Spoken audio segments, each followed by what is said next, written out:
નમસ્કાર. ચાલો આજે અંગ્રેજી શીખવાની આખી રીતને જ બદલી નાખીએ. આપણે એવા બે સરળ નિયમો શીખીશું જેનાથી આત્મવિશ્વાસ સાથે અંગ્રેજી વાક્યો બનાવવાનું એકદમ સહેલું બની જશે.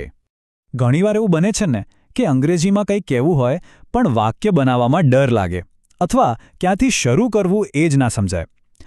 આ મૂંઝવણ લગભગ દરેક શીખનારને થાય છે. પણ શું હશે જો ફક્ત એક ફોર્મ્યુલા અને એક સિક્રેટ નિયમથી આ ડર હંમેશા માટે ગાયબ થઈ જાય તો? ચાલો આજે આ રહસ્ય પરથી પડદો ઉઠાવીએ. તો પહેલું રહસ્ય છે એક જાદુઈ ફોર્મ્યુલા. અંગ્રેજીના મોટા ભાગના વાક્યોનો પાયો બસ આ 3 અક્ષરો પર જ ટકેલો છે. એ છે SVO ફોર્મ્યુલા, એટલે કે સબ્જેક્ટ, વર્બ અને ઓબ્જેક્ટ.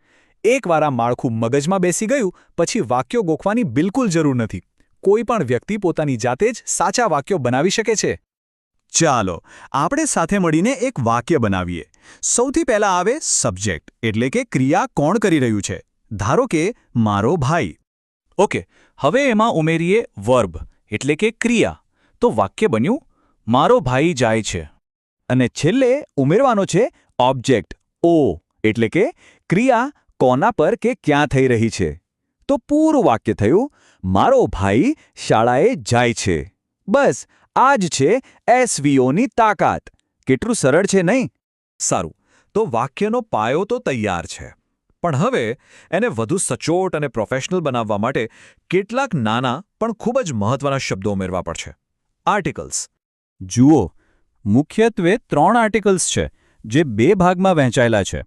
એક છે ઇનડેફિનિટ, એટલે કે અનિશ્ચિત, જેમાં એ અને એન આવે, જે કોઈપણ સામાન્ય વસ્તુ માટે વપરાય. અને બીજો છે ડેફિનિટ, એટલે કે નિશ્ચિત, જેમાં આવે છે ધ, જે કોઈ ખાસ વસ્તુ માટે વપરાય છે. પણ સૌથી મોટો સવાલ એ છે કે એ ક્યારે વાપરવું અને એન ક્યારે. મોટાભાગના લોકોને જે નિયમ શીખવવામાં આવે છે ને એ ખરેખર તો ખોટો છે. આપણને બધાને સ્કૂલમાં શીખવવામાં આવ્યું છે કે જે શબ્દ એ, ઈ, આઈ, ઓ, યુ એટલે કે સ્વરથી શરૂ થાય તેની આગળ એન લગાવી દો. પણ સાચું કહું તો આ નિયમ બિલકુલ ખોટો છે અને મોટાભાગની ભૂલો આ જ નિયમને કારણે થાય છે. અસલી નિયમ અક્ષરનો નહીં પણ બીજી જ કોઈ વસ્તુનો છે. સાચો નિયમ છે ઉચ્ચાર.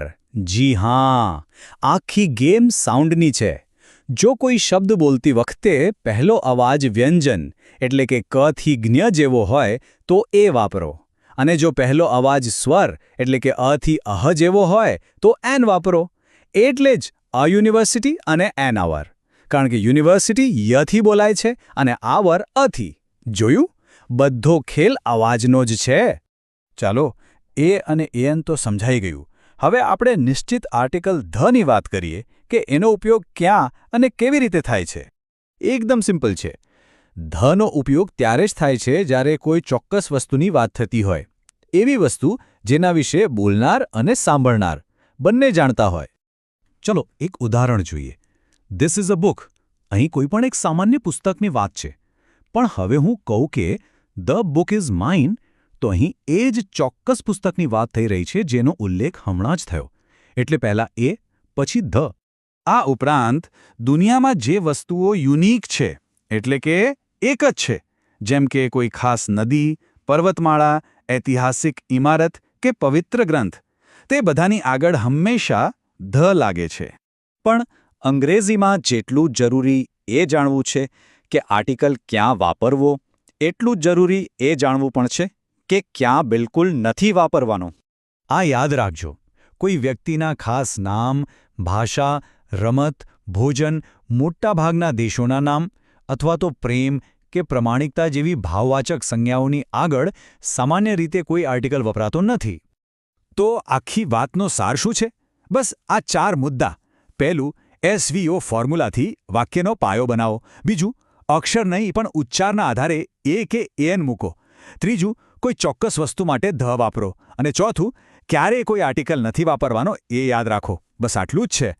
તો હવે ગોખણપટ્ટીને છોડીને આ શક્તિશાળી નિયમોનો ઉપયોગ કરવાનો સમય